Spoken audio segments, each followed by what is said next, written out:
Há cerca de um ano, minha amiga, que todos chamam de Ruth, e eu estávamos passeando, olhando casas que gostávamos, pois tínhamos planejado morar juntas e queríamos sentir como eram as áreas tarde da noite. Eu sou de uma cidade pequena, enquanto ela estava morando na cidade, frequentando a universidade, cerca de 1 hora de carro de distância. Para contextualizar, era por volta das 2 horas da manhã e, enquanto estávamos dirigindo pela estrada principal que levava à entrada da cidade, percebemos que um carro amarelo cheio de homens estava nos seguindo há algum tempo. No início, não pensamos muito sobre isso, mas naturalmente nos deixou muito desconfortáveis. Então ela acelerou, mas o carro amarelo também. Nesse ponto, estávamos começando a entrar em pânico, pois não queríamos levá-los direto até a porta da minha casa. Então, uma vez que chegamos à entrada da minha cidade, tentamos fazer várias curvas aleatórias, apenas por precaução, e também para ver se eles desistiriam e nos deixariam em paz. Bem, eles não desistiram. Nesse ponto, já estávamos dirigindo por cerca de 30 minutos e estávamos rapidamente ficando sem combustível.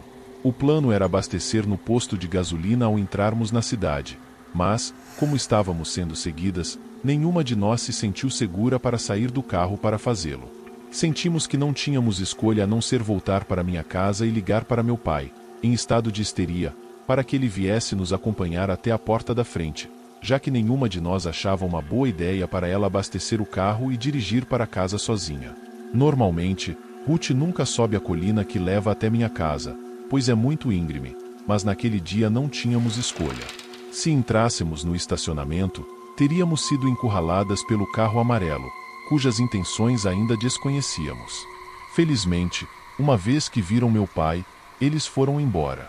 Realisticamente, deveríamos ter ligado para a polícia, mas em nossas mentes, estávamos com muito medo do que eles poderiam pensar, pois éramos apenas duas jovens dirigindo nas primeiras horas da manhã. Felizmente, não vi aquele carro desde então, mas ainda me preocupo até hoje com quais eram suas intenções. Será que era apenas uma brincadeira tentando assustar algumas jovens, ou suas intenções eram muito mais sinistras? Essa é uma pergunta para a qual nunca terei resposta.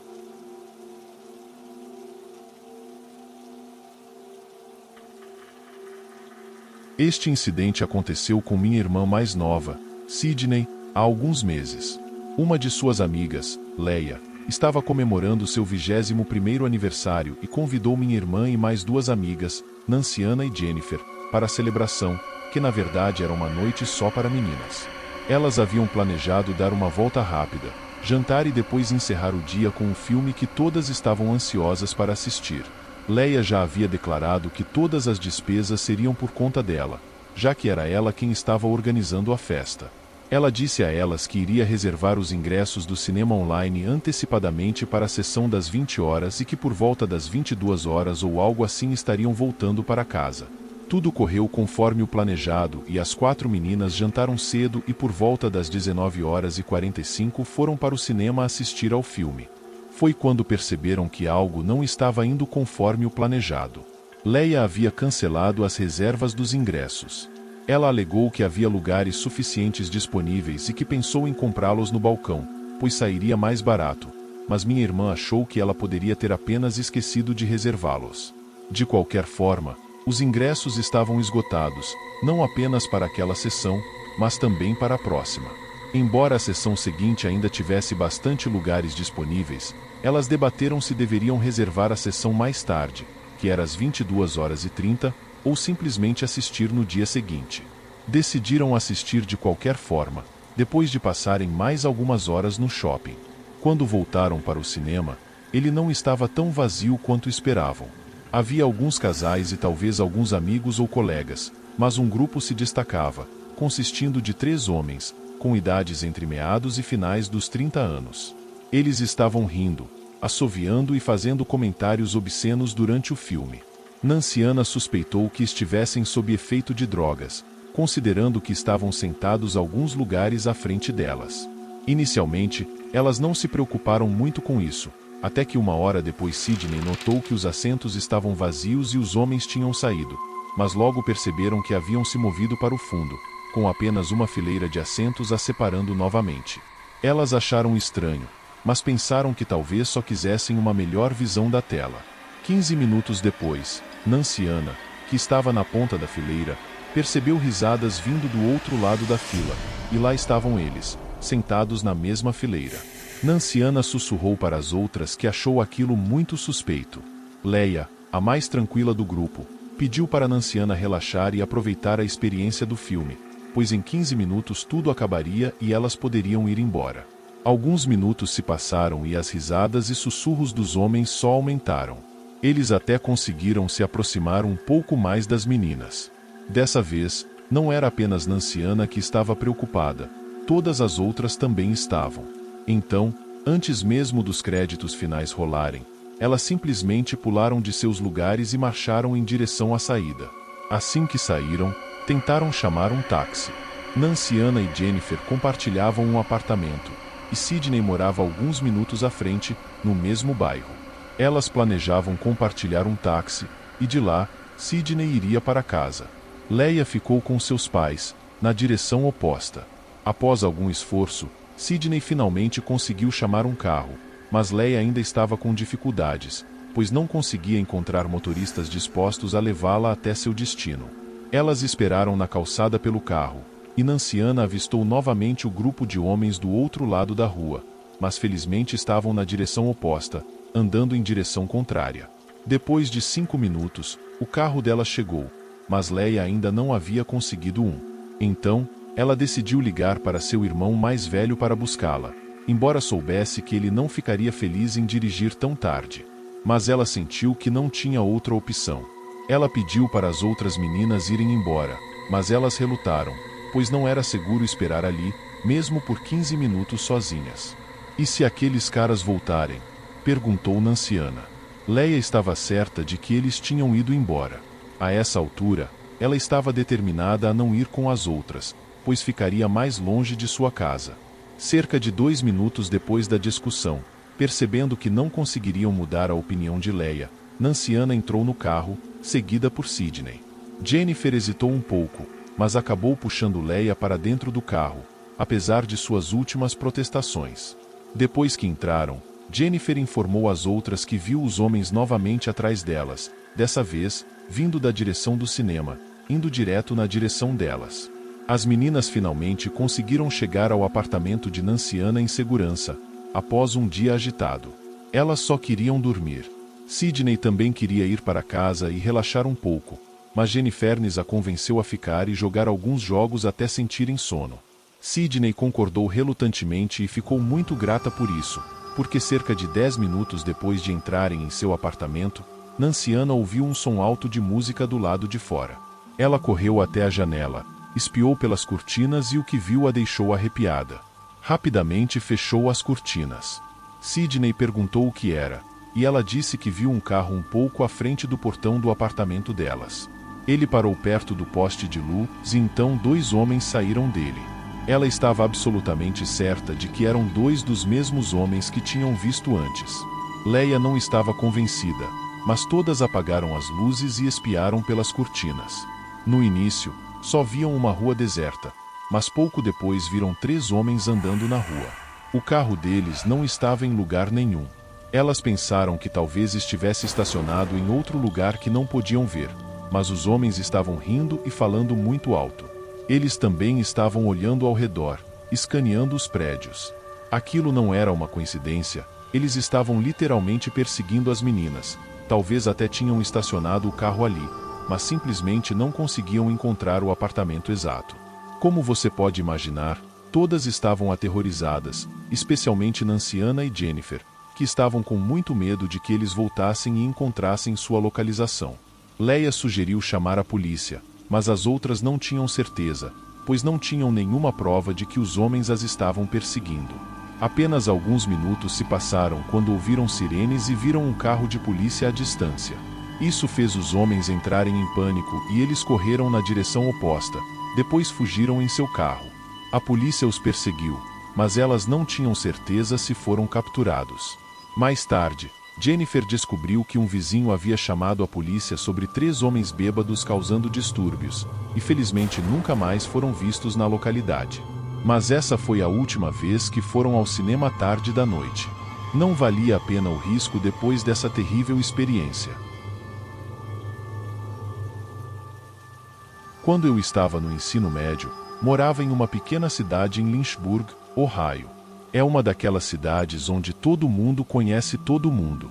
Naquela época, não tínhamos todas as coisas legais que as crianças têm hoje em dia, então sempre estávamos do lado de fora fazendo alguma coisa. Como eu disse, era uma cidade pequena, sem muitas opções de entretenimento. Então, em uma noite, decidi sair escondida com meu namorado para um passeio noturno por uma estrada de trás chamada Stoned Road, onde costumávamos nos reunir e conversar depois de fumar um pouco de maconha. Depois de um tempo, cada um de nós seguiu seu caminho. Meu namorado estava dirigindo e eu estava no banco do passageiro, com meus 2 amigos no banco de trás, e estávamos voltando para a cidade. Essas estradas têm bosques dos 2 lados e são muito escuras e sinuosas, e raramente são percorridas depois do anoitecer. Enquanto estávamos voltando para a cidade, viramos em uma curva acentuada e do lado direito da estrada, no meio do nada, vimos fogo e um grupo de 10 a 15 pessoas usando máscaras grandes e assustadoras, todas vestidas de preto e entoando cânticos. Enquanto passávamos por eles, apenas os observávamos, e eles pararam seus cânticos e ficaram nos encarando. Seus olhares nos seguiram desde o momento em que os vimos até não podermos mais vê-los. Então, gritei para o meu namorado acelerar e sair de lá o mais rápido possível. Foi realmente assustador. Não vimos nenhum outro carro ou qualquer coisa por lá, e também não havia casas. Então, começamos a conversar sobre o quão assustador tudo aquilo foi, e depois debatemos se deveríamos voltar para ver se estávamos apenas vendo coisas ou talvez pudéssemos ver o que eles estavam fazendo. Na verdade, convenci meu namorado a dar meia volta e voltar. Eu realmente desejava não ter feito isso. Enquanto estávamos dirigindo de volta, procuramos por eles, mas não os vimos em lugar nenhum, e o fogo também tinha desaparecido.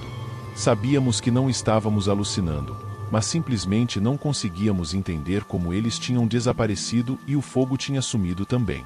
Dirigimos um pouco mais, sabendo que já tínhamos passado por lá, então viramos de volta, e estávamos todos conversando sobre o quão louco tudo aquilo foi, quando de repente meu namorado pisou no freio. Eu olhei para ver o que estava acontecendo, pensando que talvez houvesse um veado, mas lá estava uma daquelas pessoas estranhas com máscaras na estrada, segurando um grande bastão com algo vermelho por cima. Também tinha algo vermelho em sua máscara, e ele estava com as mãos levantadas, nos mandando parar.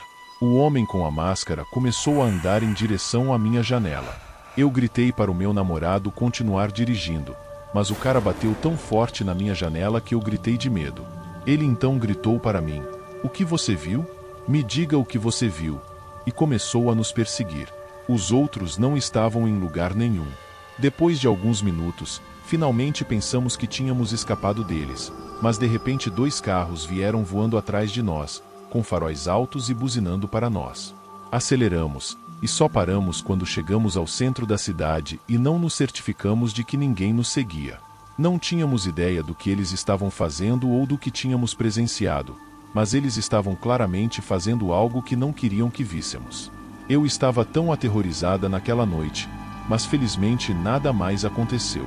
Ainda íamos até a Stoned Road apenas para fumar, mas não tão tarde, e definitivamente não íamos se fosse muito tarde. Não consigo explicar exatamente o que vimos naquela noite, só sei que estou feliz por termos escapado e nunca mais os vimos novamente. As pessoas são loucas, então se cuidem, pessoal, e fiquem atentos se algum dia viajarem por estradas escuras no meio da noite. Você pode realmente ver algo que não deseja ver.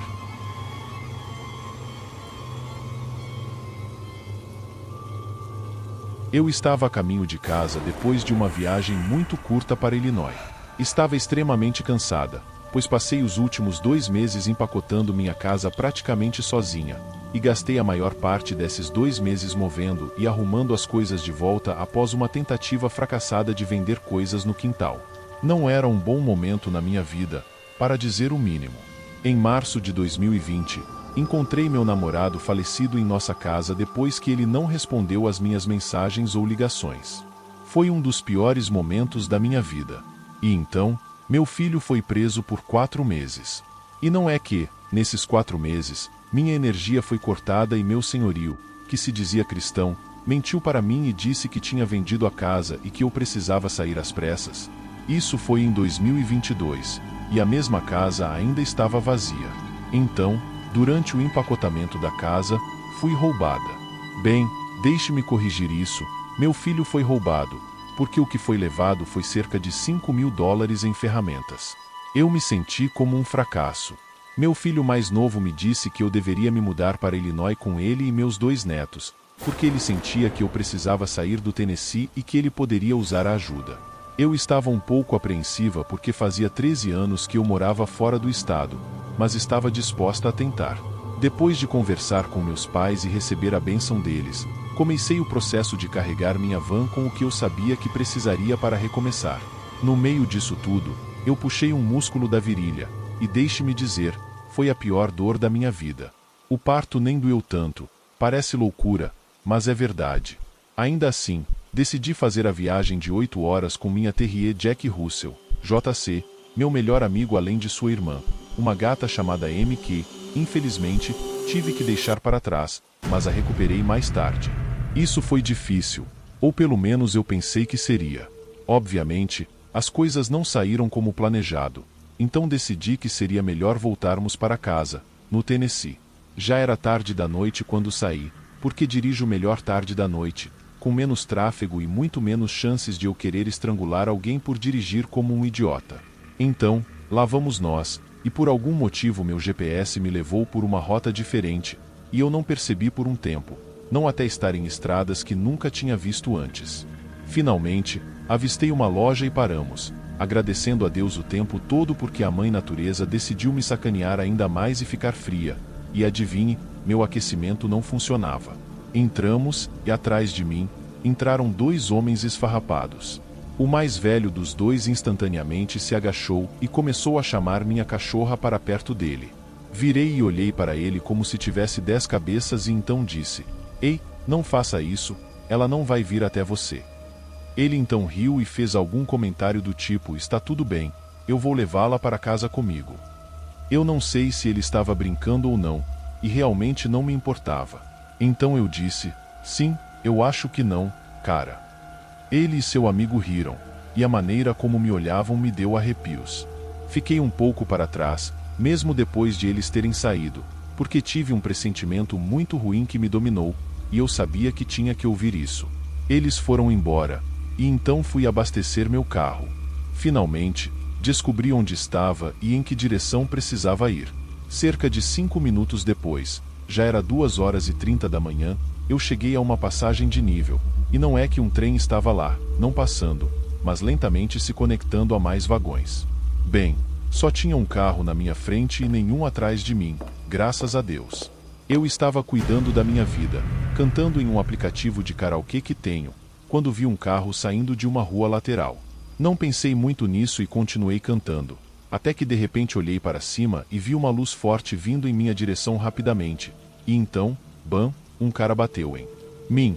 Isso me abalou bastante, mas ainda consegui pegar meu celular e começar a sair do veículo, quando, bam, ele me atingiu novamente. Desta vez ele empurrou minha van em uma posição diagonal, e assim que fez isso, ele foi embora. Liguei para o 911 e, é claro, eles perguntaram onde eu estava. Eu disse que não tinha ideia, senhora, não sou daqui. Resumindo a história, ela me ajudou a descobrir e disse que um policial estava do outro lado dos trilhos, então ele estaria lá em apenas 1 minuto. 1 minuto, como se ela estivesse prestes a desligar. Então eu disse, sou de outro estado e estou com medo até a morte, você não pode desligar em mim, isso é contra a lei. Naturalmente, fui repreendida pelo meu palavrão, mas não me importei. Acontece que o carro na minha frente saiu, e o que eu assumi que fosse para casa de outra maneira. Bem, ela acabou voltando e realmente parou ao meu lado. Ela disse que havia localizado o cara que me atingiu e ele estava parado, bem ali na estrada, e ela pegou a placa dele. Eu a repreendi brevemente por isso, apenas por segurança, mas a agradeci muito. O policial chegou, conversou com ela e ela foi liberada. Ele então falou comigo e pegou minha carteira para verificar meu nome. Enquanto ele estava fazendo isso, juro que não estou inventando isso, o maldito homem para bem ao lado do policial. Eu fiz sinal para o passageiro do carro da polícia para ver o que estava acontecendo, e bem naquele momento o homem começa a gritar com o policial, que por sua vez pega sua lanterna e sua arma. Ele então tira o motorista do carro e, acredite se quiser, ele o coloca bem na frente da minha van. Eu estava começando a pensar que estava em uma cidade como em The Hills Have Eyes. De repente, o cara, despreocupado como pode ser, vai embora, entra no carro e simplesmente vai embora. Sim, tive algumas palavras escolhidas para o policial. Enquanto conversava com ele, eu disse que, por algum motivo, quando ele me atingiu pela segunda vez, meus olhos foram instantaneamente para outra direção, porque senti que o que ele fez foi uma distração e que eu estava realmente sendo seguida ou caçada. Se você sabe alguma coisa sobre tráfico de pessoas, isso é bastante comum. A parte mais assustadora da minha história é que o policial nem discutiu comigo, na verdade, apenas balançou a cabeça concordando. Então eu disse ao policial: então você vai me seguir para fora da cidade, certo? Não, você ficará bem. Conheço o cara, ele é inofensivo. O que você está me dizendo? Então liguei para minha amiga e contei para ela, e ela ligou o rastreador dela, que tinha meu sinal, e isso me levou para casa muito rapidamente. Tive um sonho alguns meses atrás sobre aquela noite. Acontece que minha mente estava me dizendo que o cara que andava por toda a loja quando os outros dois entraram era o mesmo homem que me atingiu. Mulheres, se possível, não vão para o seu veículo sozinhas. Carreguem spray de pimenta, uma faca, gás lacrimogênio ou tudo isso. É o que eu faço. E sempre verifique seu veículo antes de entrar. Se algo parecer estranho para você, provavelmente é, e você deve verificar antes de entrar. Sejam fortes e fiquem seguras por aí.